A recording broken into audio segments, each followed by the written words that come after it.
E ora andiamo a vedere il nostro favino. Guardate qua come è cresciuto bene. Ci siamo, perché vedete che qua ci sono gli ultimi fiori, ma alcuni hanno già i baccelli, perciò è ora di andarlo a trinciare oppure a decespugliare e interrare, perché gli azotofissatori avranno fatto il loro dovere e nelle radici troveremo le palline di azoto naturale. Ma faccio vedere una cosa. Guardate, questa è la radice del favino, ok? Che sono andato a togliere.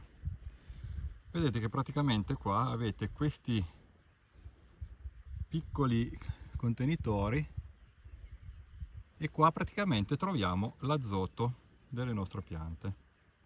Vedete che è di colore rosso se lo vado a rompere.